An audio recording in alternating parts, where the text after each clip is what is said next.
As many of you know, my brothers and I lost both our parents to cancer when we were young. My dad died aged 38, just a few months after being diagnosed with a cancer called Hodgkin lymphoma.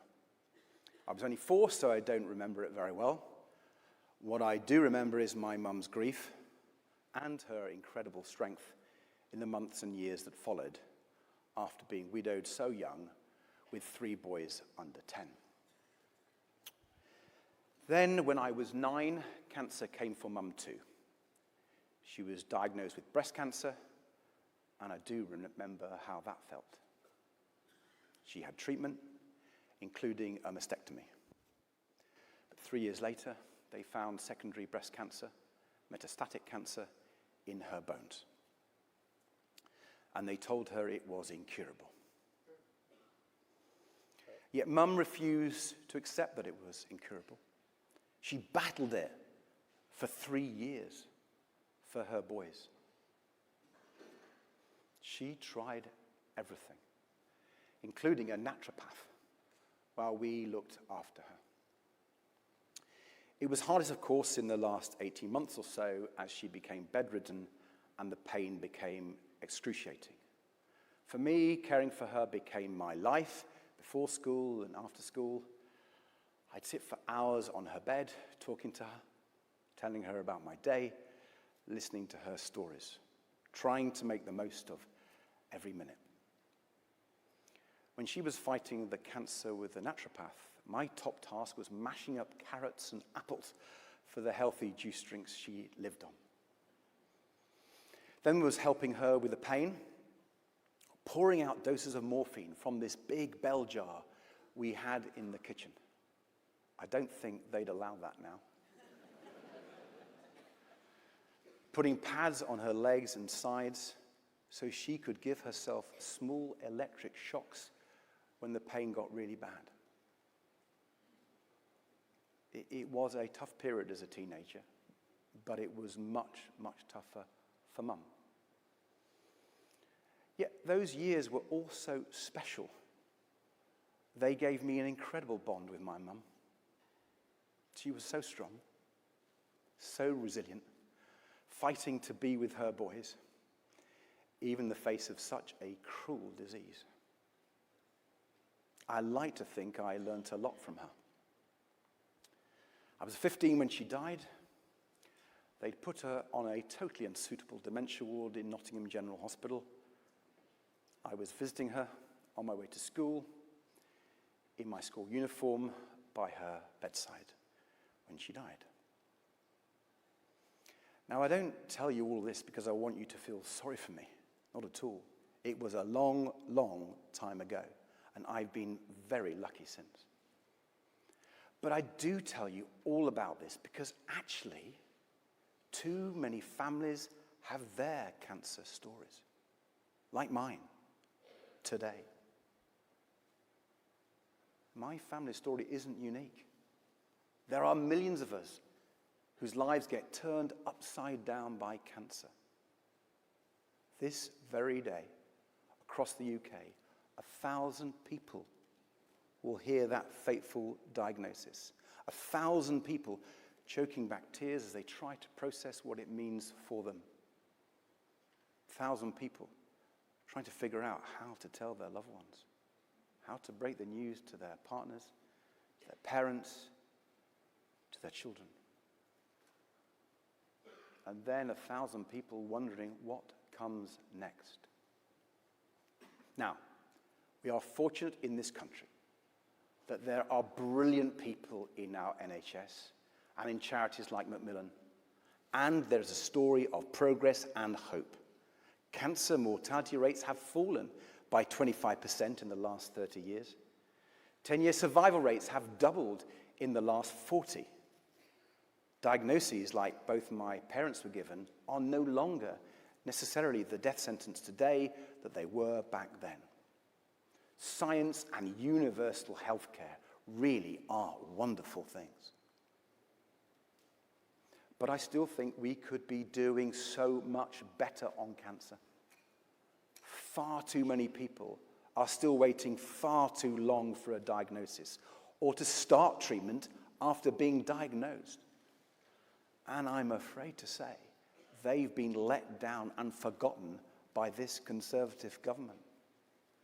Last year, the government promised a new 10-year cancer plan. It was supposed to be a searching new vision for how we will lead the world in cancer care.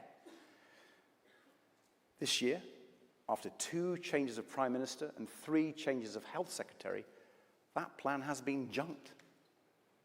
Yet another casualty of all the Conservative chaos. Hopes raised only to be cruelly dashed. Because we do need a cancer plan. Despite all the progress, our survival rates still lag behind France, Germany, the US, and Japan. And the government is now missing every single one of its waiting time targets for cancer. And not by a little, but by a lot. Right now, there are more than 20,000 people across England who've been told they have suspected cancer, who've been referred for urgent treatment by their GP, but who've been waiting more than 2 months to start treatment. More than 2 months.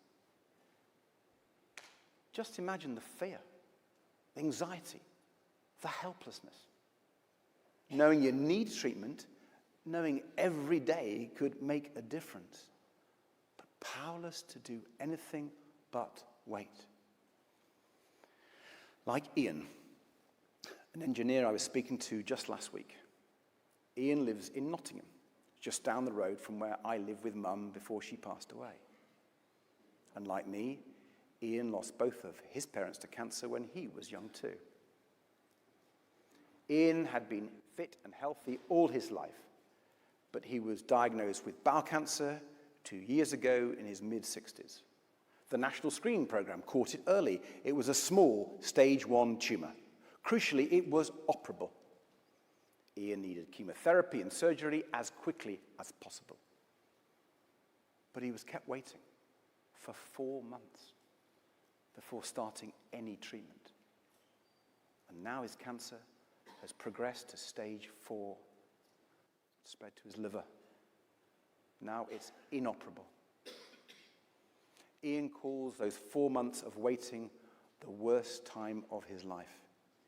He told me, I would wake up every morning wondering if I had a future. And he told me how preventing those delays could not only have saved his own despair, but also saved the NHS so much money.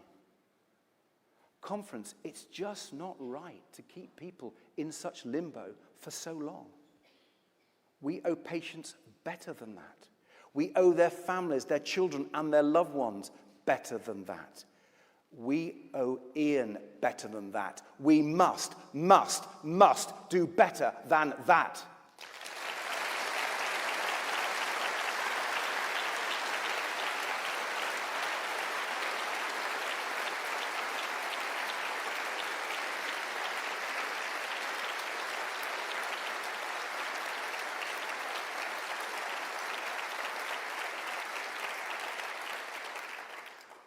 Just in the last few months, we have seen incredible breakthroughs that could revolutionize the way we diagnose and treat many types of cancer.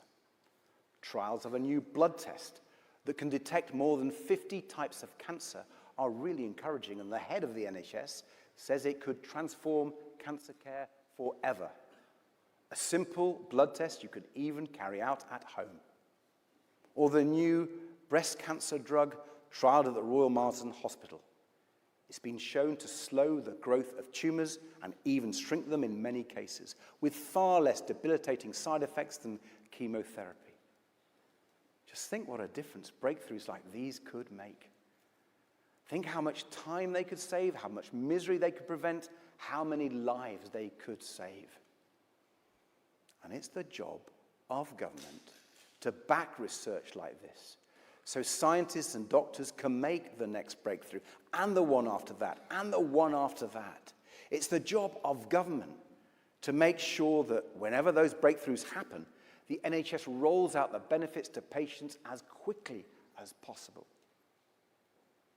If someone's life can be saved by a new blood test or a new drug, no unnecessary delays should stand in the way, and it's the job of government to make sure that we are diagnosing cancer as early as possible, that patients are starting treatment as early as possible, and that every patient gets the ongoing care and support they need.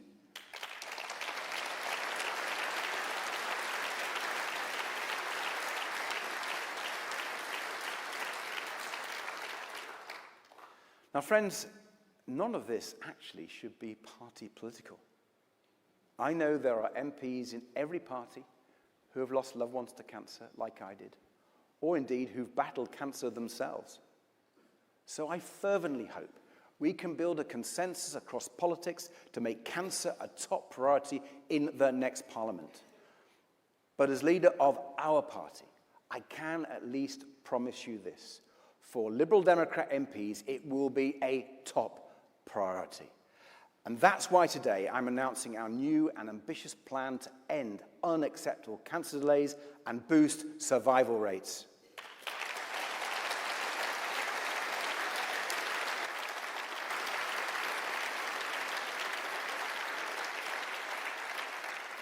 We will hold the government to account for every target it misses and every patient it fails. We will never stop fighting for better care for you and your loved ones.